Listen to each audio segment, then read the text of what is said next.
വിശുദ്ധ മത്തായി എഴുതിയ സുവിശേഷം അധ്യായം 5. സുവിശേഷ ഭാഗ്യങ്ങൾ. ജനക്കൂട്ടത്തെ കണ്ടപ്പോൾ യേശു മലയിലേക്ക് കയറി. അവൻ ഇരുന്നപ്പോൾ ശിഷ്യന്മാർ അടുത്തെത്തി. അവൻ അവരെ പഠിപ്പിക്കാൻ തുടങ്ങി.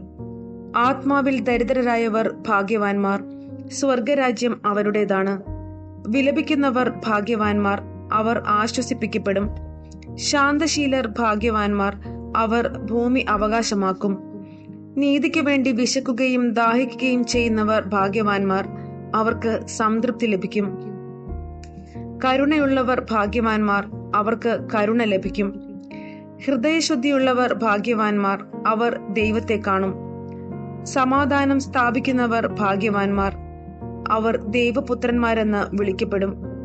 നീതിക്ക് വേണ്ടി പീഡനമേൽക്കുന്നവർ ഭാഗ്യവാന്മാർ, സ്വർഗരാജ്യം അവരുടേതാണ്. എന്നെ പ്രതി മനുഷ്യർ നിങ്ങളെ അവഹേളിക്കുകയും പീഡിപ്പിക്കുകയും എല്ലാവിധ തിന്മകളും നിങ്ങൾക്കെതിരെ വ്യാജമായി പറയുകയും ചെയ്യുമ്പോൾ നിങ്ങൾ ഭാഗ്യവാന്മാർ. നിങ്ങൾ ആനന്ദിച്ചാഹ്ലാദിക്കുവിൻ, സ്വർഗത്തിൽ നിങ്ങളുടെ പ്രതിഫലം വലുതായിരിക്കും. നിങ്ങൾക്ക് മുൻപുണ്ടായിരുന്ന പ്രവാചകന്മാരെയും അവർ ഇപ്രകാരം പീഡിപ്പിച്ചിട്ടുണ്ട്. ഭൂമിയുടെ ഉപ്പും ലോകത്തിന്റെ പ്രകാശവും. നിങ്ങൾ ഭൂമിയുടെ ഉപ്പാണ്.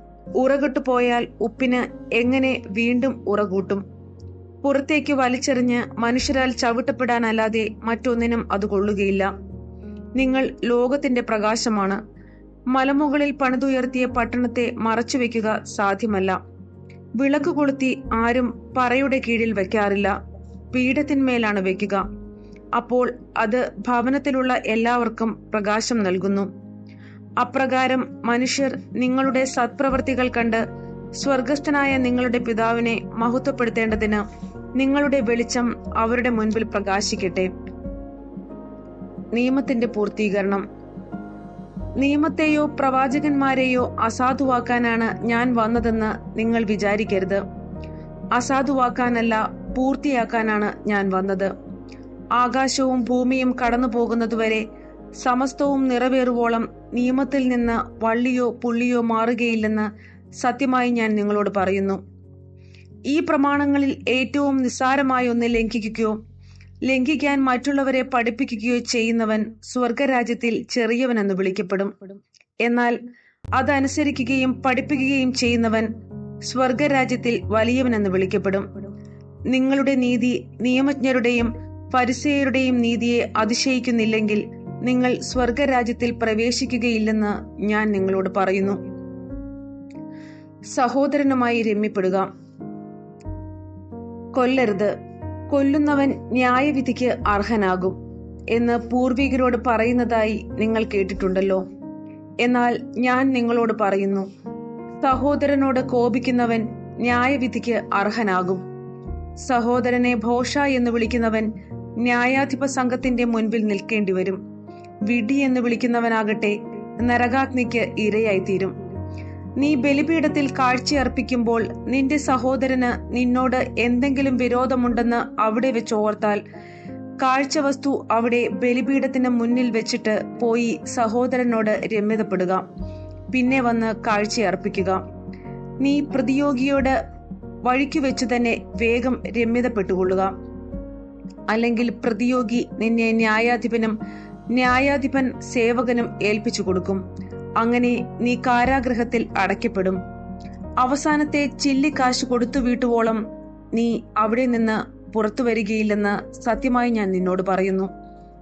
വ്യഭിചാരം ചെയ്യരുത്. വ്യഭിചാരം ചെയ്യരുതെന്ന് കൽപ്പിച്ചിട്ടുള്ളത് നിങ്ങൾ കേട്ടിട്ടുണ്ടല്ലോ. എന്നാൽ ഞാൻ നിങ്ങളോട് പറയുന്നു, ആസക്തിയോടെ സ്ത്രീയെ നോക്കുന്നവൻ ഹൃദയത്തിൽ അവളുമായി വ്യഭിചാരം ചെയ്തു കഴിഞ്ഞു. വലത്ത് കണ്ണ് നിനക്ക് പാപഹേതുവാകുന്നുവെങ്കിൽ അത് ചൂഴ്ന്നെടുത്ത് എറിഞ്ഞു കളയുക. ശരീരമാകെ നരകത്തിലേക്ക് എറിയപ്പെടുന്നതിനേക്കാൾ നല്ലത് അവയവങ്ങളിൽ ഒന്ന് നഷ്ടപ്പെടുകയാണ്. വലത്തുകരം നിനക്ക് പാപഹേതുവാകുന്നുവെങ്കിൽ അത് വെട്ടി ദൂരെ എറിയുക. ശരീരമാകെ നരകത്തിൽ പതിക്കുന്നതിനേക്കാൾ നല്ലത് അവയവങ്ങളിൽ ഒന്ന് നഷ്ടപ്പെടുന്നതാണ്. വിവാഹമോചനം. ഭാര്യയെ ഉപേക്ഷിക്കുന്നവൻ അവൾക്ക് ഉപേക്ഷാപത്രം കൊടുക്കണം എന്ന് കൽപ്പിച്ചിട്ടുണ്ടല്ലോ. എന്നാൽ ഞാൻ നിങ്ങളോട് പറയുന്നു, പരസംഗം നിമിത്തമല്ലാതെ ഭാര്യയെ ഉപേക്ഷിക്കുന്നവൻ അവളെ വ്യഭിചാരിണിയാക്കുന്നു. ഉപേക്ഷിക്കപ്പെട്ടവളെ പരിഗ്രഹിക്കുന്നവനും വ്യഭിചാരം ചെയ്യുന്നു. ആണയിടരുത്. വ്യാജമായി ആണയിടരുത്. കർത്താവിനോട് ചെയ്ത ശപഥം നിറവേറ്റണം എന്ന് പൂർവികരോട് കൽപ്പിച്ചിട്ടുള്ളതായി നിങ്ങൾ കേട്ടിട്ടുണ്ടല്ലോ. എന്നാൽ ഞാൻ നിങ്ങളോട് പറയുന്നു, ആണയിടുകയരുത്. സ്വർഗത്തെ കൊണ്ട് ആണയിടരുത്, അത് ദൈവത്തിന്റെ സിംഹാസനമാണ്. ഭൂമിയെ കൊണ്ടും അരുത്, അത് അവിടുത്തെ പാദപീഠമാണ്. ജെറുസലേമിനെ കൊണ്ടും അരുത്, അത് മഹാരാജാവിന്റെ നഗരമാണ്.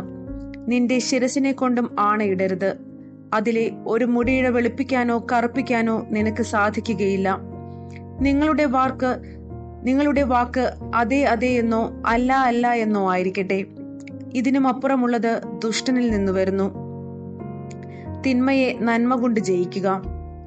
കണ്ണിനു പകരം കണ്ണ്, പല്ലിനു പകരം പല്ല് എന്ന് പറഞ്ഞിട്ടുള്ളത് നിങ്ങൾ കേട്ടിട്ടുണ്ടല്ലോ. എന്നാൽ ഞാൻ നിങ്ങളോട് പറയുന്നു, ദുഷ്ടനെ എതിർക്കരുത്. വലത്ത് കരണത്തടിക്കുന്നവന് മറ്റേ കരണം കൂടി കാണിച്ചു കൊടുക്കുക. നിന്നോട് വ്യവഹരിച്ച് നിന്റെ ഉടുപ്പ് കരസ്ഥമാക്കാൻ ഉദ്യമിക്കുന്നവന് മേലങ്കി കൂടി കൊടുക്കുക. 1 മൈൽ ദൂരം പോകാൻ നിന്നെ നിർബന്ധിക്കുന്നവനോട് കൂടെ 2 മൈൽ ദൂരം പോവുക. ചോദിക്കുന്നവന് കൊടുക്കുക. വായ്പ വാങ്ങാൻ ഇച്ഛിക്കുന്നവനിൽ നിന്ന് ഒഴിഞ്ഞു മാറരുത്. ശത്രുക്കളെ സ്നേഹിക്കുക, അയൽക്കാരനെ സ്നേഹിക്കുക, ശത്രുവിനെ ദ്വേഷിക്കുക എന്ന് പറഞ്ഞിട്ടുള്ളത് നിങ്ങൾ കേട്ടിട്ടുണ്ടല്ലോ. എന്നാൽ ഞാൻ നിങ്ങളോട് പറയുന്നു, ശത്രുക്കളെ സ്നേഹിക്കുവിൻ, നിങ്ങളെ പീഡിപ്പിക്കുന്നവർക്ക് വേണ്ടി പ്രാർത്ഥിക്കുവിൻ. അങ്ങനെ നിങ്ങൾ നിങ്ങളുടെ സ്വർഗസ്ഥനായ പിതാവിന്റെ മക്കളായിത്തീരും. അവിടുന്ന് ശിഷ്ടരുടെയും ദുഷ്ടരുടെയും മേൽ സൂര്യനെ ഉദിപ്പിക്കുകയും നീതിമാന്മാരുടെയും നീതിരഹിതരുടെയും മേൽ മഴ പെയ്യിക്കുകയും ചെയ്യുന്നു. നിങ്ങളെ സ്നേഹിക്കുന്നവരെ നിങ്ങൾ സ്നേഹിച്ചാൽ നിങ്ങൾക്ക് എന്ത് പ്രതിഫലമാണ് ലഭിക്കുക? ചുങ്കക്കാർ പോലും അത് തന്നെ ചെയ്യുന്നില്ലേ? സഹോദരങ്ങളെ മാത്രമേ നിങ്ങൾ അഭിവാദനം ചെയ്യുന്നുള്ളൂവെങ്കിൽ വിശേഷവിധിയായി എന്താണ് നിങ്ങൾ ചെയ്യുന്നത്? വിജാതീയരും അത് തന്നെ ചെയ്യുന്നില്ലേ? അതുകൊണ്ട് നിങ്ങളുടെ സ്വർഗസ്ഥനായ പിതാവ് പരിപൂർണനായിരിക്കുന്നത് പോലെ നിങ്ങളും പരിപൂർണരായിരിക്കുവിൻ.